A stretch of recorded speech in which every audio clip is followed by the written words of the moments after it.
मैंने सुहाग रात में अपनी पत्नी को तू करके बुलाया और मैंने उससे कहा था कि तू मुझे आप बुला, कभी भी करीब आने की कोशिश मत करना, क्योंकि वो एक पूरे कोयले का ड्रम थी।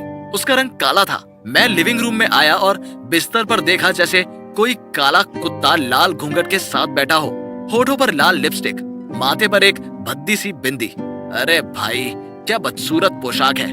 लाल और काले रंग में क्या गंदा पहनावा है।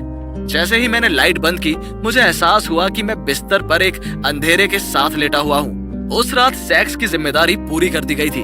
फिर मैंने उसे बिस्तर से बाहर निकाल दिया। हम दहेज के खिलाफ थे कि वो अपने एक रिश्तेदार की बेटी को बिना दहेज के बहू बना लेंगे। बस इतना ही। हजारों अड़चनों के बावजूद मुझे अपने पिता की गरीब दोस्त की काली बेटी से शादी करनी पड़ी। कॉलेज के सेल्फी बॉय को मिली ऐसी पत्नी जो अब कभी अपनी पत्नी के साथ सेल्फी नहीं ले पाएगा।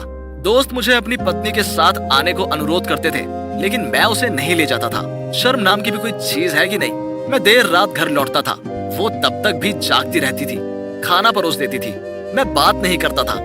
मैं कैसे खा सकता हूँ कि बार या डिस्को में आप एक खूबसूरत लड़की को देखकर अपने घर आओ और काले तार की तरह जिसकी बीवी हो उसे क्या पसंद करोगे। मैंने उससे कभी नहीं पूछा कि उसे क्या चाहिए। हर किसी के लिए घर पर कपड़े खरीदे जाते थे, सबके खाने के लिए खाना है और क्या चाहिए। ऐसे ही कुछ महीने बीत गए। उस दिन एक दोस्त ने अपनी प्रेमिका को उपहार में देने के लिए कुछ खरीदा। मुझे इसे पहुंचाना था उसके घर। काफी रात को मैं उपहार का डब्बा लेकर घर आया तो मैंने देखा कि वो सोफे पर सो रही थी। मैंने सोचा खाना खा भी लिया होगा या नहीं। जब तक मैं नहीं आता तब तक मैंने उसे कभी खाते नहीं देखा। मैं सोने गया लेकिन मन मंथन कर रहा था। मैंने उसे कहा कि खाओ और फिर सो जाओ। अगली सुबह मुझे उपहार का डब्बा मिला कि उसमें पड़ी चीज अब सलामत नहीं है।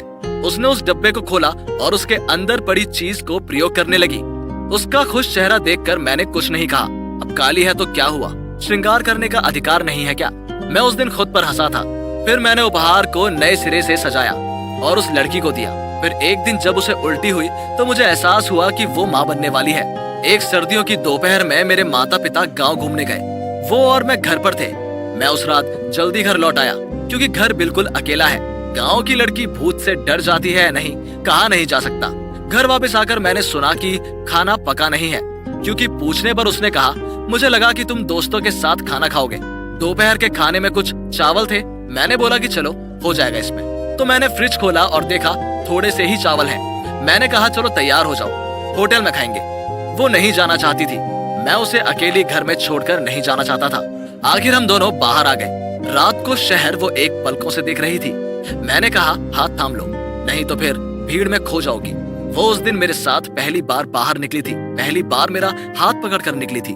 मैंने भी बुरा नहीं माना। मैंने उसकी उंगली भी पकड़ रखी थी ताकि वो खो ना जाए। तुम मुझे होटल में आप मत कहना, तुम करके बात करना, ठीक है। उसने अपना सर हिलाया, लेकिन उन्होंने मुझे होटल में डिनर के दौरान एक बार भी बात नहीं की। इसके विपरीत मैंने कहा तुम और खाओगी। फिर अगले दिन मैं उसके साथ कॉस्मेटिक्स खरीदने बाजार गया। उस दिन कई दोस्तों ने देखा, लेकिन सभी को लगा कि ये मेरी बीवी है और सम्मान पूर्वक उससे सब बात की। सब उसे 3 दिन बाद लॉन्च पर आने को कह रहे थे। 3 दिन बाद मैं उसे बाइक पर ले गया। ये उनके जीवन का पहला लॉन्ग ड्राइव था और मैं पहला ड्राइवर। और ये मेरी पत्नी के साथ पहली बार था।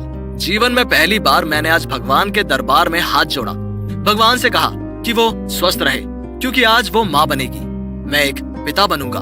पता नहीं मैं आज इतना क्यों रो रहा था। मैं बार बार अस्पताल में उनके पास दौड़ रहा था। हर बार उसने मेरा हाथ पकड़कर कहा बहुत डर लग रहा है। हर बार मैंने कहा कि डरो मत, मैं यही हूँ। उस दिन उसने किसी को नहीं खोजा, उसने बस मुझे खोजा।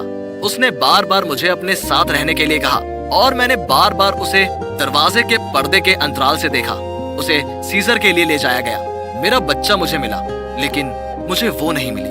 मैं उस दिन उसके शरीर को थामकर बहुत रोया, मानो उसका दिल धड़क रहा था। मैं आज भी उसकी फोटो देखकर रोता हूँ, चिल्लाता हूँ वापस आओ तुम मेरे पास।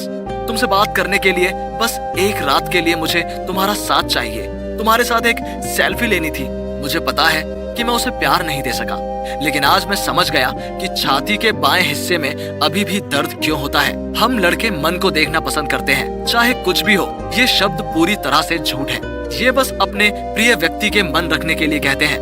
मोटे तौर पर 5% लड़के मन को देखना पसंद करते हैं, लेकिन बाकी 95% बस रूप देखते हैं। जब हम किसी खूबसूरत लड़की को देखते हैं तो हमारी दिलचस्पी तेजी से बढ़ जाती है।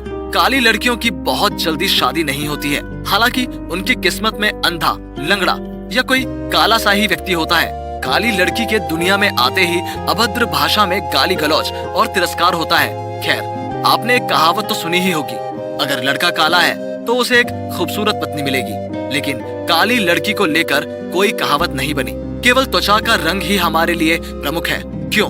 अंदर सफेद मांस की क्या कोई कीमत नहीं है? ये दुनिया अधिक सभ्य होती जा रही है, लेकिन मानसिकता दिनों दिन खराब होती जा रही है। अंत में यही कहूंगा कि काली लड़की से भी प्यार करो। उन्हें ये कहकर दूर मत धकेलो कि वो काले रंग की है। अपने विचारों को बदलो, तभी समाज बदलेगा।